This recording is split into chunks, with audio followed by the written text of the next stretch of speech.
Denny Sumargo mendatangi Polda Metro Jaya pada hari Selasa 19 Oktober 2021. Kedatangannya guna menjalani pemeriksaan soal dugaan penggelapan dana yang dilakukan oleh mantan manajernya Ditya Andrista. Di depan penyidik, pebasket satu ini membeberkan kronologi kejadian penggelapan dana yang diduga oleh mantan manajernya itu. Lantas berapa pertanyaan yang diberikan tim penyidik kepada Denny Sumargo? Jadi alhamdulillah terima kasih kepada penyidik. Tadi kita Denny sudah dilakukan pemeriksaan, ya sudah di BAP, didampingi oleh saya selaku kuasa. Alhamdulillah semua pertanyaan sudah kita jawab. Ya, ada 18 pertanyaan yang disampaikan penyidik, yang pada prinsipnya menceritakan modusnya, ya, modus terhadap dugaan tindak pidana yang dilakukan oleh terlapor. Kemudian juga terhadap korban lain, ya tadi sudah saya sampaikan. Kemarin sudah kita lakukan pelaporan korban juga, ya, talent lain. Itu Mbak Bella, ya, ini juga salah satu saksi di kasusnya Mas Densu, ya. Tapi prinsipnya dia juga bikin laporan LP juga, ya, sudah dilaporkan kemarin. Kita sudah buat LP, ya, sekaligus sebagai saksi juga di kasus ini. Tapi dia juga melaporkan tersendiri. Ini korban dari terlapor, ya. Yang disampaikan di sini berbeda, memang ada pasal satu yang berbeda. Ini ada 378-nya dan penggelapannya 372. Ya, seperti itu. Ya, pasal yang kita duga dilakukan itu 263 pemalsuan suratnya dan 372 penggelapan. 378-nya nggak ada ya?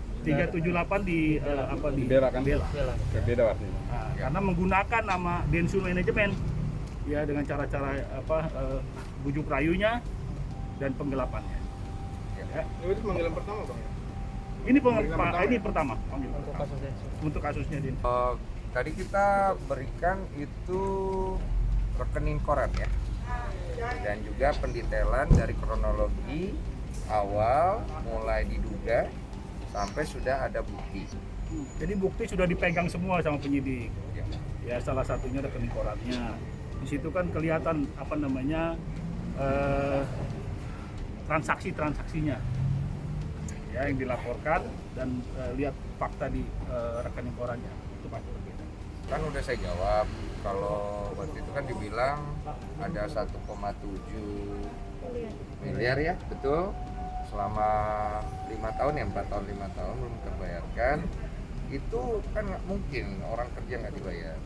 Kemudian kalau misalnya memang ada yang merasa dirugikan dari pihaknya dia, harusnya saya dilaporkan supaya saya kembalikan kerugian dia dong, gitu. Jadi kalau saya orangnya sederhana, ya, karena kan kita ada bukti transfer, kita kan bayar orang ada bukti transfer, dan saya bayarkan kepada pihak dia, walaupun kewajiban dia tidak kerjakan, tapi tetap saya bayar, gitu. Jadi sebenarnya yang paling dirugikan posisi saya, cuman kenapa jadi merasa dirugikan sedangkan kita sudah banyak dirugikan, jadi saya juga jadi bingung. Jadi goreng-goreng terus nih, daripada digoreng-goreng, mendingan kan diselesaikan urusan kantor polisinya saja. Kalau memang nanti terbukti oleh pihak kepolisian ternyata tidak terbukti, ya sudah, selesai masalahnya. Saya kan tinggal mengklarifikasi dan bertanggung jawab. Mungkin ada saya mencemarkan nama baik orang.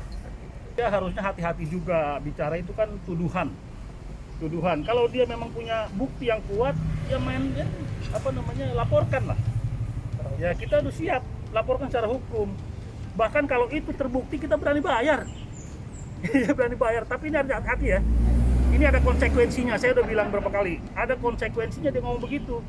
Ini menyerang kehormatan juga begini. Ya, sebenarnya ya, kan? Kalau dibilang saya berhutang dan kemudian tidak terbukti, itu kan pencemaran nama baik, ya.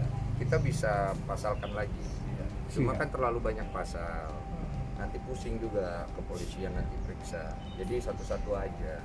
Karena kan di sini posisinya adalah sederhana, pemalsuan dokumen dan penggelapan uang. Tolong dibuktikan, nanti kan dipanggil. Kalau memang tidak